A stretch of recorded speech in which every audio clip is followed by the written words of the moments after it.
Folks, welcome back. My name is Rudy. You're watching Alpha Investments. On today's Warehouse Conversation, we discuss what we're all doing with our lives.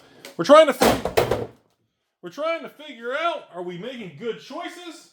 Are we making bad choices? Do we really know what we're doing? Huh?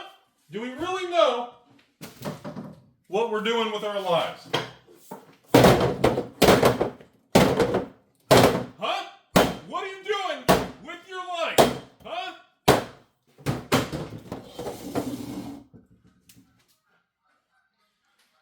Ah, yes. Life is such a sensitive, beautiful thing that we all try to understand what we're doing here every day. You know, it's a funny thing, everybody. I'm glad you guys could join me today. My name is Rudy. I appreciate all the support on Alpha Investments and PremierCardGrading.com. Been doing so well, I spent this $13 on this haircut. How do I look? Remember, Rudy's hair will never let you down. That's why the coupon code never expires. Now we're going to discuss... We're going to discuss the new Magic set. We're about a week or two away, and the market continues to be a bunch of Timmy turmoils. Now, Tarkir Dragonstorm, Rudy, this may be the greatest set of all time.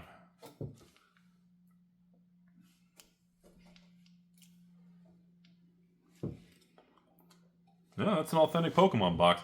Now the market thinks Tarkir Dragonstorm could possibly be the most powerful, greatest set ever made in Magic history. You've got the most insane fetch lands, textured for your pleasure, overpowered cards, insane commander deck sets, and everyone losing their mind. And I just sit back and I watch the waves of the Timmy's emotions.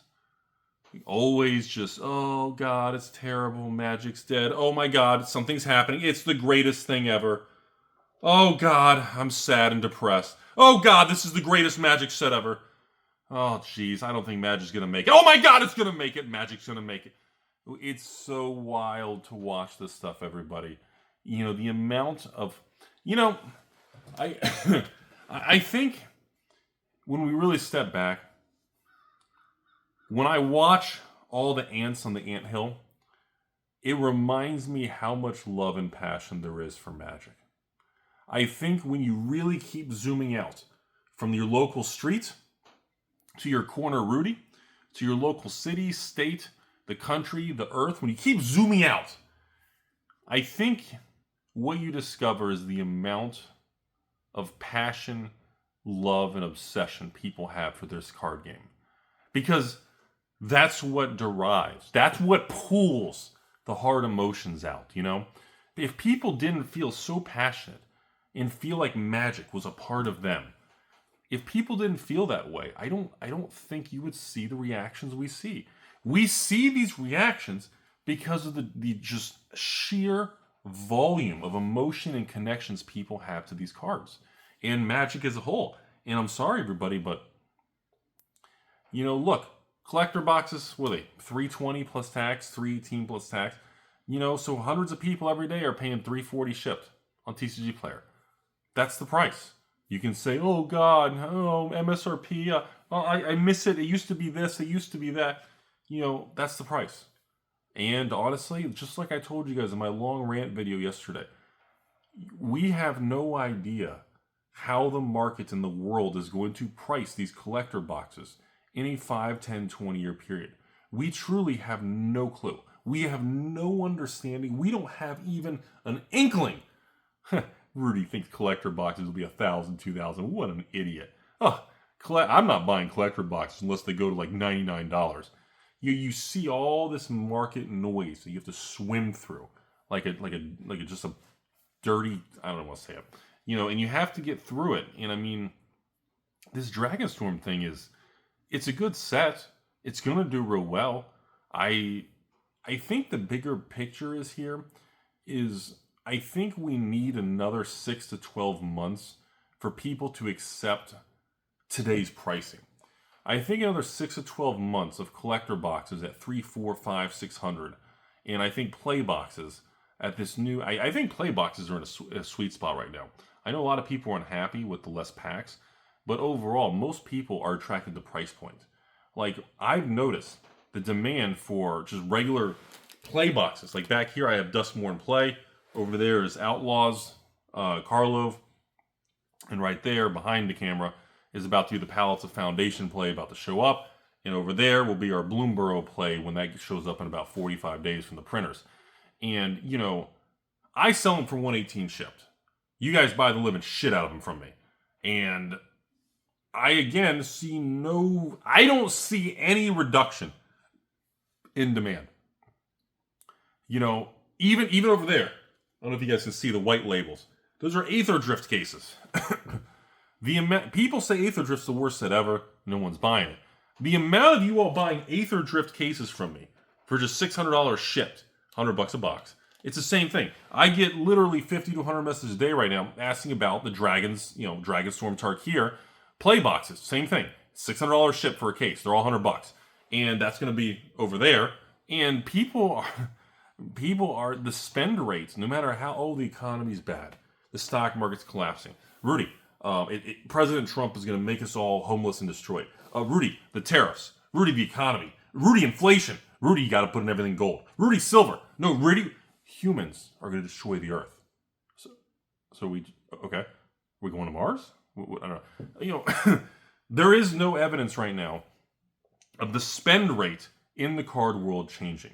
Pokemon, forget it. Absolutely forget it. Don't even. We're not even going to talk about it. I'm just happy I survived the Journey Together launch. Just ugh. And as far as Magic goes, I mean, it's doing really well, and it is nice to see people excited and positive on a set for once. But I still think people need to come to terms with the pricing of Wizards of the Coast and Hasbro. I think that's the biggest thing. You know, the collector boxes are going to continue to be extremely desirable and expensive, and play boxes, through Rudy, play boxes are going to continue to be $100 shipped. I expect play boxes on TCG Player for Aether Drift, Tarkir, Dragonstorm, regular standard sets like that.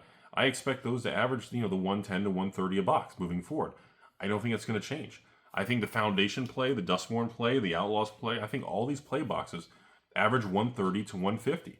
Yes, patrons who enjoy working hard for money, they can buy from me for 118, but overall, the market's going to be very successful at 130 to 150 for play boxes. And I expect draft boxes to all match the 130 to 150. There shouldn't be any out-of-print draft boxes that are below the 130 to 150. That's my personal opinion. And of course, the market disagrees with me on many things. But I do believe we will get to that point where all the draft boxes will match play boxes. There's no reason it shouldn't be. It's just a matter of how long will it take and what is going to be the catalyst to get there. Now, of course, we look at some of these buyouts. We look at what's going on with the Baldur's Gate. We look at what's happening with Adventures Forgotten Realm. We look at what's happening with Infinity. I had a bunch of you guys message me yesterday. Oh, God, the pollen. I hate the pollen in Florida. My allergies. A bunch of you guys messaged me yesterday. Rudy, do you see Ikoria collector boxes all-time high? They're heading to 400. Never happened before. And I'm just saying, in my response to you all, I'm surprised it took that long. I expect all these things to continue in that direction because I just think a lot of items are underpriced and mispriced. So when we see hard swings, I think it's just the market averaging out.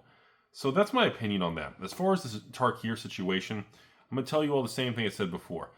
I'm going to run a sale for patrons can buy 2 little collector boxes from me. I'll take a little discount on TCG Player, that's it.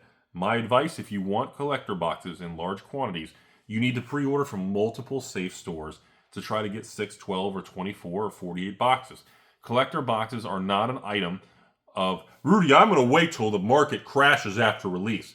If you're still in that mindset, you're going to get clobbered, man. And you've probably already missed out on the last 3, 4, 5, 6, 7 collector boxes. Everything backwards. Dustmorn, Foundations, Bloomborough, all these, even Karlov Manor, that one you could have bought the dip. All these things are doing really well.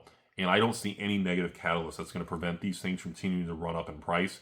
And I think there's a lot of frustration because a lot of people missed it.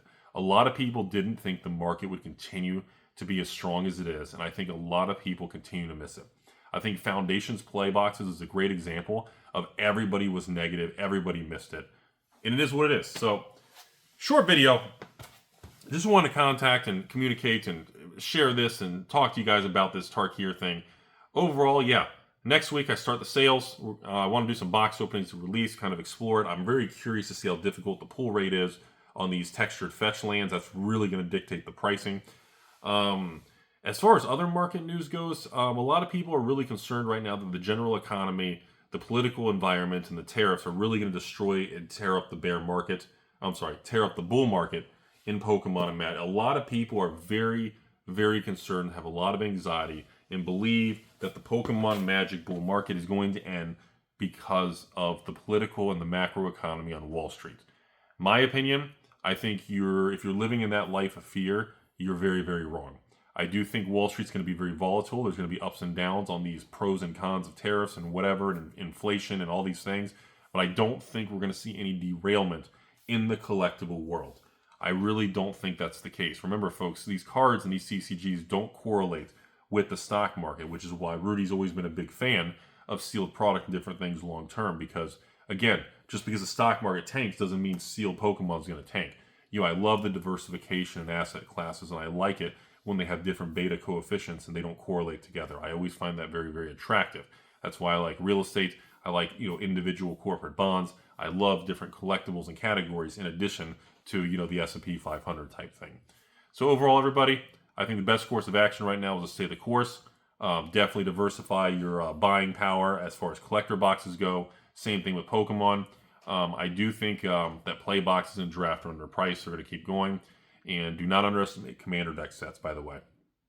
A lot of people who've collected and invested in sealed commander decks over the years have done incredibly well. There's a lot of commander decks that have just been blown out of the water at crazy prices.